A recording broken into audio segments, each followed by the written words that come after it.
welcome to the video, and as you can see, just giving the rods a little bit of a wipe down. That's what I do after every session now. The reels go into some cold water, cold fresh water, and they get a good wipe over and allowed to dry overnight before I put them away. And the rods just got some warm soapy water, and after every session now I just give them a little wipe over just to get the salt water off anything around the eyes, around the reel seat, just to try and prolong its life. It's probably not as much as I could do. I could probably get all sorts of preservatives and lubes and stuff that I've been recommended, and I have thought about it, but I'm just going to give them a wipe down for now. And you know what? A wipe down after every session is better than nothing. That's the way I look at it. So I'll let them dry. And yeah, the reason I'm wiping the rods down is because I actually did manage to get out fishing last night. It wasn't the most mind-blowing session. So what I'll do is I'll just show you a little bit of footage from last night's fishing now. And then after that I've got to make some pulley rigs, so I thought maybe I'll just set a camera up on the table and just talk you through how I make my pulley rigs. Again, just documenting my fishing and all the preparation as well as the sessions. I'm hoping tomorrow to get out and do a bit of casting as well. I think the weather's going to be favourable and high tide's about 10:30, so I might be able to get out for an hour in the morning. If I do, I'll bolt that onto this video as well. Just see how the cast is progressing and see how the pens are with the new bearings in. I did go fishing last night, but I didn't really get to feel the bearings because there was such a strong wind. Casting was a little bit difficult anyway. But yeah, have a little look at this footage and then we'll go to the table and we'll make a few rigs. So welcome to another video. We're back out on the beach. It's been a while. Mr. Fairweather Fisherman here, but you'll be proud to know that it's actually horrible tonight and I'm still out. It's really windy. It's much windier than I thought it was going to be. When I was outside the house loading the car, it was a gentle breeze, but down on the seafront here, it's blowing up a bit. We've got some waves crashing left to right along the beach. I've got two rods out. I've got the rods out, but I'll get them out and get set up before I start the video. I've got two rods out. I'm going all out. I have got the option of putting a third rod out if I feel like it, but it's a bit hectic at the moment. So I've got one out with a single sand eel and a strip of squid wrapped together, and the other one I've got a bit of bluey and squid wrapped together. So big baits on each. I'm going all out for a ray. This is getting ridiculous. I don't know how many sessions I've had down here looking for a ray and I haven't caught one, and they're getting caught all around me. So perhaps I'm just not putting in the hours, but the effort's there tonight. Now because of the wind, the rod tips are just banging around, and I think it's going to be fairly difficult to find out what's a bite and what's not. So what I've done is I've set the alarm for 20 minutes. I'm going to give them a wind in 20 minutes, freshen the baits up and just take it from there, see whether I need to adjust that. But I think unless we get a real sort of arch, it's going to be tricky to know whether we've got a dogfish sat on there, which is why I don't leave them out there too long. Give it 20 minutes I think for the first couple.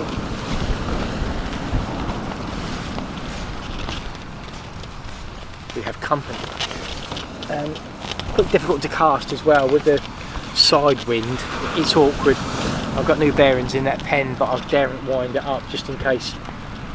Really want calm conditions to practice with it, or maybe even just get out casting and not fishing. But it's fishing, it's out there. It's probably, looking at the amount of line left on the reels, it's probably out there about 70-80 yards. So I think that's more than enough to be fishing, especially with this churning up the bottom. It's going to be quite coloured out there, and I think anything that's out there is going to be grubbing about. So hopefully, fingers crossed. Last time we went fishing, last week, it was quite small, neat tides. I've got a feeling they're on their way back up to Springs now, so hopefully there's a bit more movement and a little bit more fishy action. That's the plan. That's the hope. But yeah, I'm going to switch off now. I'm just going to sit and watch these rod tips, see out the 20 minutes, wind them in and just assess the situation from there. So 20 minutes has passed and I've just wound in the first two rods. No fish, and the baits have come back pretty much untouched. That is the Bluey squid wrap that I put out, and that's come back fine after 20 minutes. So what I've done is I've put them back out again. I've got just single sand eel with a little thin strip of squid on both rods now. Tried to bang them out as far as I can. With this wind, I did get those two out a little bit further. So I've set it now for 25 minutes because they come in pretty much untouched. No dogfish, don't seem to be much crab action, maybe a little bit nibbling on the end, but not a lot, so I can afford to leave them out there for another 5 minutes. So 25 minutes, I'm going to bait this one up ready to go out. And what I'm doing is I've got one spare rig, so I'm winding one in, dropping the rig, putting the fresh one on, casting it out, coming back, baiting up that spare rig, and then as soon as that one's baited up, winding the second rod, stick that one out, then setting the timer. So that's what I'm going to try and maximise the amount of time that I've got bait in the water. And by timing it, normally I'd sit here and I'd probably leave them for an hour, but the baits are all washed out and I just want fresh scent out there, just to maximise my chances of catching something. Put a little bit of effort on this session, keep changing the baits, keep timing them and maximising everything that I can, and hopefully if I can catch something good, then the effort's worth it. So we'll see. So just to show you, that there is the Bluey squid wrap I've got on a pennel, and I can't stress how important it is to have that hook point nice and proud like that. See so many people burying the hook point in the bait, and it's so much harder to get a hook up. As you can see from that, nice and simple to get a hook up. Wicked. So just going to bait up, as you can see in there, that's all my sand eels. There's about 3 packets in there, but I like to keep my sand eels in the food flask, and then that way they stay frozen so they're not all mushy by the end of the session. So I can bait them up nice and hard and they can defrost on the seabed. They do that pretty quickly when they're out there. The other good thing is I'm not taking home and refreezing them because they're not thawing out in the first place. So that's how I like to operate. So take the head and the tail off, little strip of squid there. So I'm going to lay the squid alongside it, and then we're going to bind that on.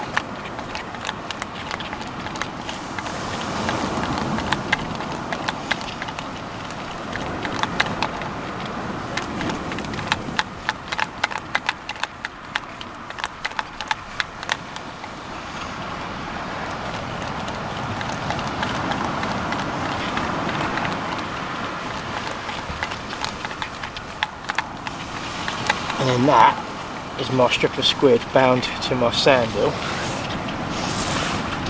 And then here, what I've got on this rig is a 3.0 BMX J hook on the bottom and a 2.0 Cox and Royal Chinook on the top.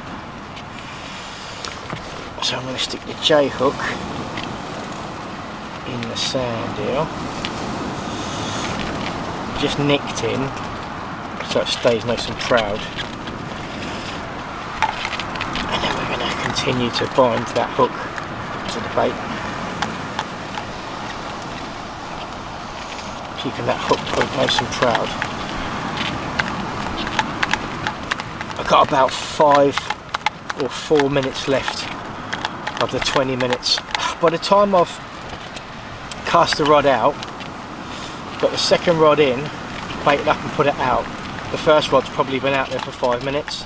So setting the alarm for 25 minutes, I'm actually giving the rods about half an hour out there. And so far they've come in a bit nibbled, but more than fishable. So I'm happy that every half an hour I'm winding them in, putting fresh baits out there, fresh scent, and giving myself a good chance. That way. That top bit's always a bit tricky.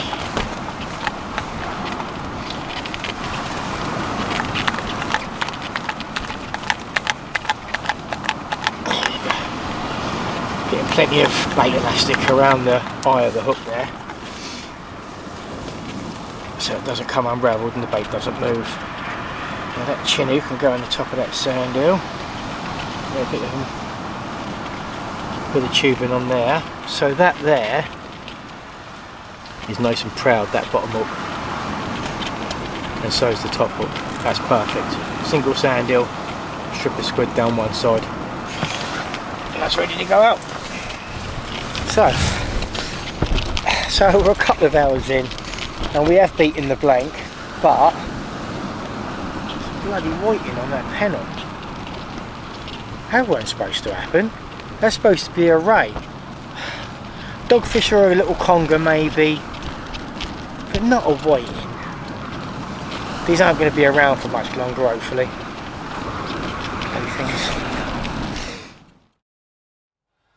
So as you can see, that wasn't the best session. I packed up earlier than anticipated because I was getting pestered by whiting. I did catch a couple of dogfish after I stopped filming, but predominantly it was a whiting every chuck, and they were impaling themselves on a decent sized 3/0 hook.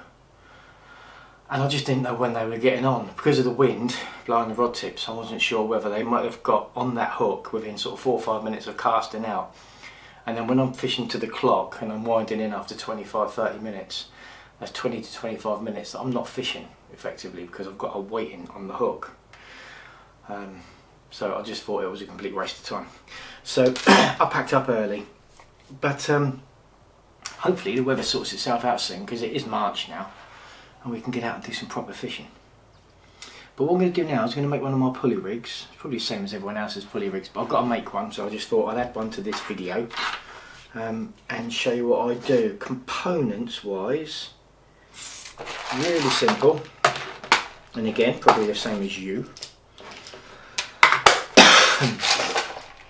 I've got knot puller, I've got clippers. Actually, I've got my fancy super duper Tronix Pro line clippers. They're exactly the same. Anyway, yeah, so I've got my clippers, I've got my knot puller, I've got one Gemini pulley bead, one Gemini splashdown clip, one Gemini lead clip, a bead, swivel, 2 beads, and the hooks. And for this is a rig for single sand eel. A little bit of tail, a little bit of the head chopped off to release the blood, and I have a little strip of squid running down one length of it, bound together, and this is a perfect rig for that. This is a 3/0 Cox and Rule Uptide X, Surf and Uptide X, and then I've got a size 2/0 Chinu as well. Cox and Rule 2/0 Chinu for the top hook, and I've also got my Tronix Pro 1.5mm tubing, which is amazing. I need to cut a little 1cm section of that as well.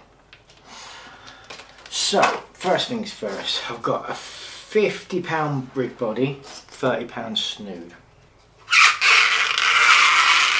I like to get about 3 foot of that and give that a little snip. I like to put my swivel on using the 3-turn uni knot, which I've really enjoyed using lately. It's a lovely neat little knot and it's really strong, so it works for me. It doesn't crumple the line either, I've noticed, so you don't get that horrible little sort of pig's tail bit above the swivel. There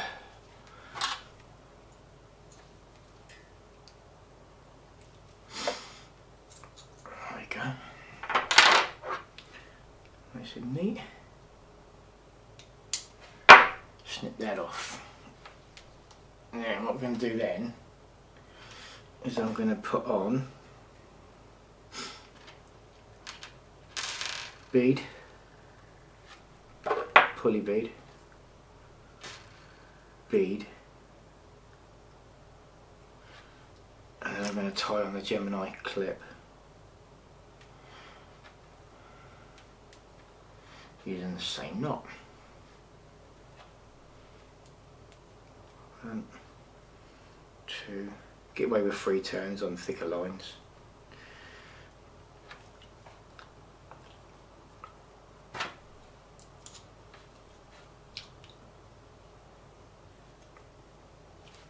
Yeah, see, I don't get that curly bit. Don't get a curly pigtail bit above the knot using that knot. It doesn't sort of twist the line as you bed it down, which I really like. So there's the rig body, nice and simple. And then I'm going to tie my 30-pound amnesia to the other end of the swivel, using a 4 turn this time. 1, 2, 3, 4. Now someone said to me, with amnesia you don't have to wet it, but I still like to.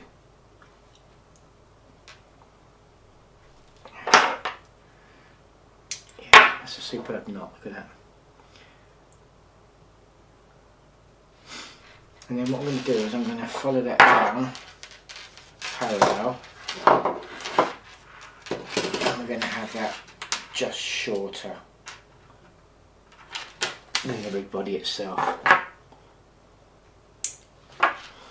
And on there goes our piece of silicone,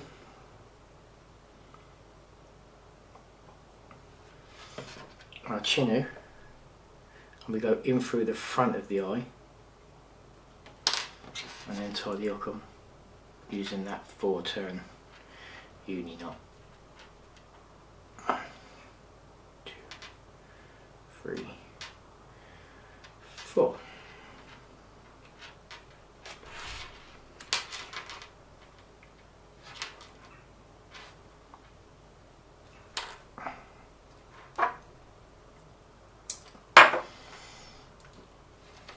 Now with the piece of tubing, I use that instead of twisting the line around the panel hook, and all we need to do is just do that over the eye and then twist it.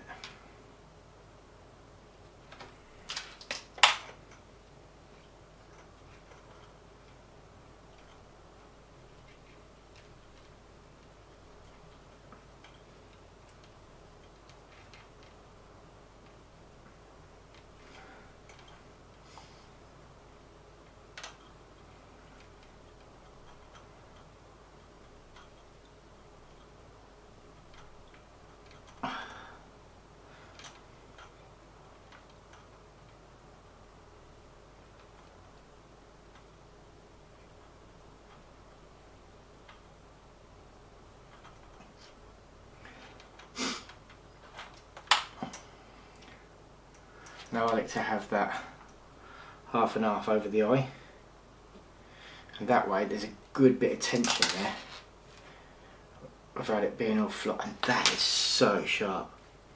Wow, good bit of tension there without it being all floppy, and without having to wrap the line around the hook shank. You don't get that pigtail effect that you get normally. And that is the rig made. That is the rig done. So, do we have a lead? We've got our lead, one of Craig's Seaweight's glow leads, which are fantastic. I haven't sorted the grippers out on this one, but what I like to do is open them out quite wide with a pair of pliers. Beautiful, aren't they, these leads?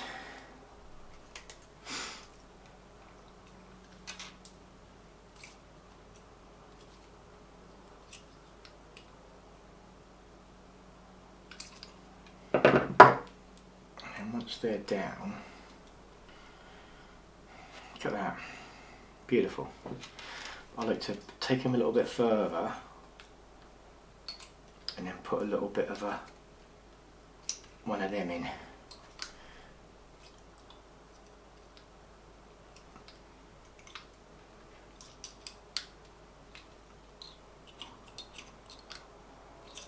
And I don't know if that helps get hold or what, but the theory is that that is going to hold nicely. Doing it like that. So, we can push our little bar out of the way on the splashdown clip, put our lead on. We can put our hook in our splashdown clip, and then we can get hold of that pulley bead And we can see that there we've got a lovely streamlined 3.5 foot clip down pulley pennel, and we've got about 1.5 centimetres above the rig material, the hook length, so that's just bang on that. And that is my pulley pennel rig, all done and ready to go. So I'm going to disconnect all of that now and put it onto a rig winder. I'm going to sit and make a few more just so that I've got some, because last night I was speed fishing. I haven't done it for a very, very long time, but I was fishing to the clock. So I have one rig in circulation, 2 on the rods and 1 spare, and I was cycling through them, but because it was late at night, there weren't no dog walkers. I probably could have got away with having 2 rigs ready, so that when the 2 rods are done, I could wind them in, put the fresh rigs on, get them back out again, then bait up the spare rigs ready to go again. So I'm maximising my time in the water. I only had 1 rig, so it was taking a little bit longer, quicker than if I had no rig, and I was just literally back to the bivvy, baiting up again and putting it back out. I'm probably 10 minutes out of the water. As it was, I was sort of like 3 minutes out of the water. Rigs back, not even that, 2 minutes. But for the second rod, I still had to bait up, so I can cut that right down by having 2 rigs baited up ready. But anyway, that's a story for next time. That's about it. Just wanted to get in touch with you, show you what I did last night, even though it wasn't a brilliant session. Have a go at making a little rig and showing you. Never done a rig sort of making, not tutorial, it's just showing you how I do it. The aftercare for the rods, the reels. Oh, I've got these as well. I don't know if I've showed you these, but these are my Slosh 20s, Daiwa Sea Line 20s. These are loaded with 50-pound braid. I picked these up off the marketplace. They're in lovely condition, really lovely condition.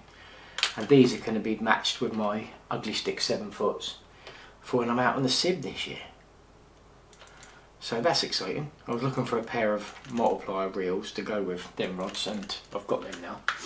So we're another step closer, and the weather is looking pretty favourable now. We're getting more sunny days, and the temperatures aren't getting quite as low as they were. So I'm going to leave you with a little bit of casting now, and then that's the end of the video after that. Next one, hopefully we're back out on the beach or on a pier or somewhere doing something fishing related, catching some big fish, hopefully in the sunshine. That'd be nice, wouldn't it? Till then, take care, tight lines. So, welcome to the casting section of the video. Down here at Porchester opposite, Port Solent behind me, lovely little bit of shoreline, and perfect to do a bit of casting. And it's an absolutely glorious day. There's not a breath of wind, not a breath, which is quite rare because lately it's been a bit rough everywhere you go. But no, it's lovely. So I'm out here with the Fireblade and the Mag 4 because we've just put some ceramic bearings in it and I want to see how they go. And I've also got the Seaweight's Rocket Lead, which is incredible. So the idea is just to do a few, have a little go at these bearings and just see if they're what they're like. Mag's done up, first chuck, little over egg flick just to get the line out there. Nothing fancy. Little bit noisy with the mag's done right up. Get that out there. Get the line wet, get it bedded in. Hope you're all alright. Hope you've been looking after your mums today. Happy Mother's Day to any mothers watching.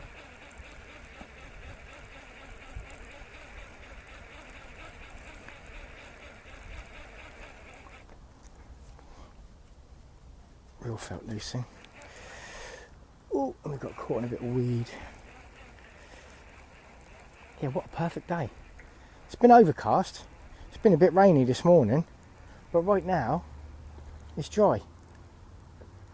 So conditions are pretty much perfect. So I'm going to drop them mags off. 4 clicks.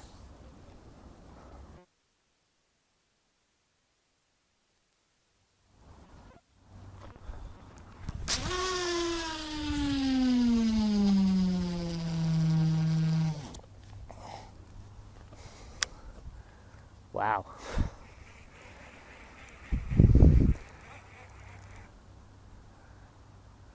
I think I'm in. That was impressive. That was impressive. Wow. Jesus, that's going to take a while to wind in, that is. I'm not going to be here for long. Just wanted to get a few casts in. I've got dinner in the oven. I've prepped it all. Got a nice roast dinner in the oven for Mum. And that's going to be about an hour and a half in the oven. So I've got a bit of time. Well, I'm aiming to be here for about half an hour. Get a few casts in. See what these bearings are like. Not going to kick the arse out of it. Plus, if I do too much, my arm's going to be aching anyway.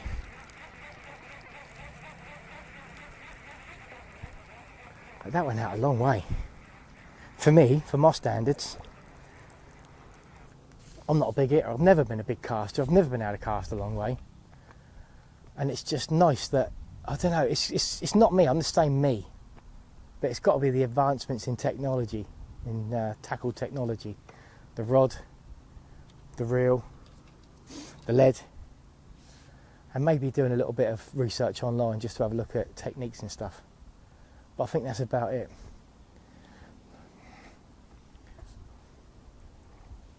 Let's have another go at that, because that was fun. Right, let's have a little go at that. Flick that back. Scoop her around. Jesus.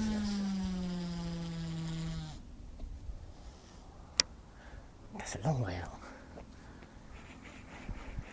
And I'm not looking at distance in as much as how many yards is it, you know. I'm not ever going to be a tournament caster, so yardage don't really come into it.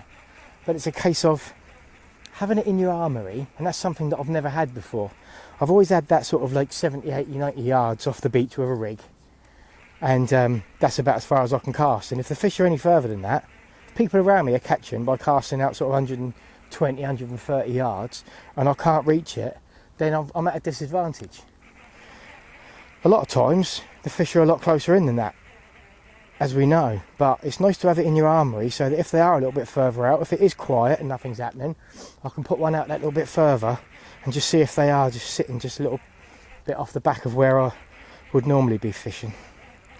So it's nice just to put a bit of effort in, treat myself to some decent tackle, and give myself a good opportunity, a good chance to be able to fish a bit more effectively by having a bit of extra distance in my locker.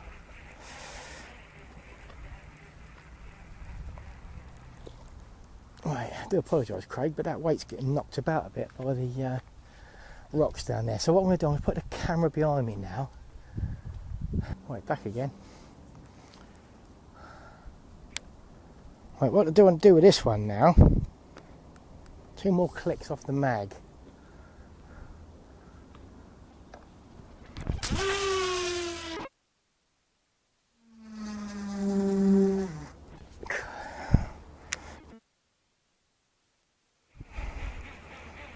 I've got to say, than I've ever cast before, which feels really nice. Feels really nice to be able to do that now.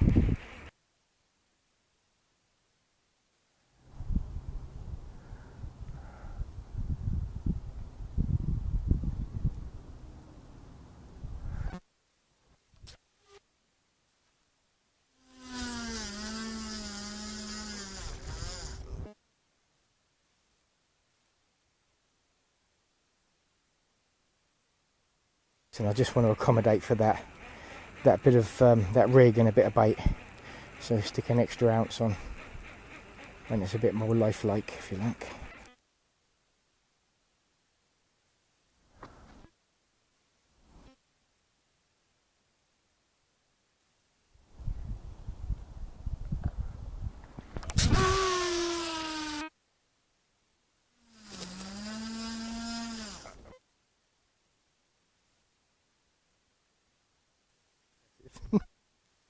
Happy days.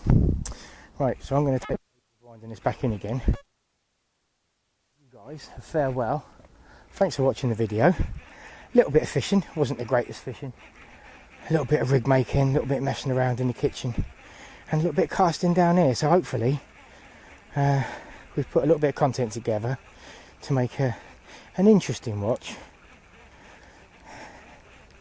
Hopefully we can get out and do some fishing soon.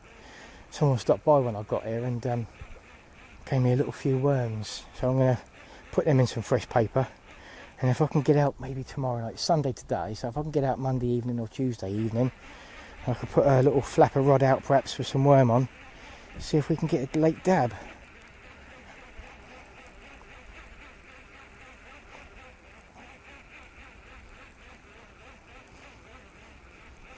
So yeah, tight lines. Happy Mother's Day. See you in the next one.